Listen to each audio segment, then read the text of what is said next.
MTR idli రవ్వ mix. ఇది ఇన్స్టెంట్గా మనం 10 మినిట్స్లో ఇడ్లీ తయారు చేసుకోవచ్చు. ముందు పిండి ఏం రెడీ చేసుకోకర్లేదు.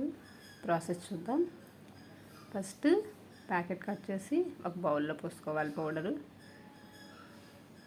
ఇడ్లీలు చాలా పొడి పొడిగా చాలా టేస్టీగా ఉంటాయి. ఇందులో జీడిపప్పు, పుదీనా పౌడరు, శనక్కాయ పప్పు అన్నీ మిక్స్ అయి ఉంటాయి.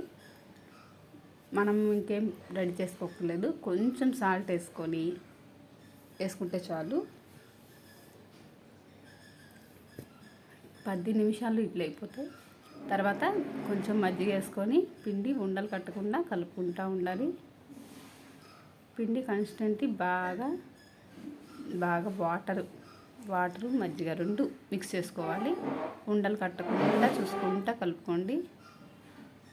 కన్సిస్టెన్సీ వీడియోలో చూపించిన విధంగా రావాలి. అప్పుడే ఇడ్లీలు బాగా నీట్గా స్మూత్గా పొడి పొడిగా వస్తాయి అన్నమాట. కుదిరితే ఒక 10 నిమిషాలు నానబెట్టుకుంటే ఇంకా బాగుంటాయి. తర్వాత ఇడ్లీ పాత్ర తీసుకోండి.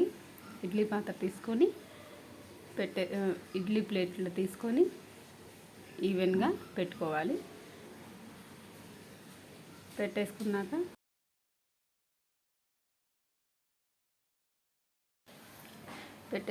తర్వాత ఇడ్లీ పాత్రలో పెట్టేసేసి ఒక్క 10 నిమిషాల్లో చూస్తే చాలు రెడీగా వచ్చేస్తాయి. ఇడ్లీ చాలా నీట్గా ఉంటాయి, పొడి పొడిగా బాగుంటాయి. పిల్లలు చాలా ఇష్టంగా తింటారు. 10 నిమిషాల్లో పిల్లలకి టిఫిన్ రెడీ చేసేయచ్చు. ఈవినింగ్ కూడా స్నాక్స్ టైంలో కూడా ఇలా చేసుకొని తినచ్చు. సూపర్ ఉంటాయి.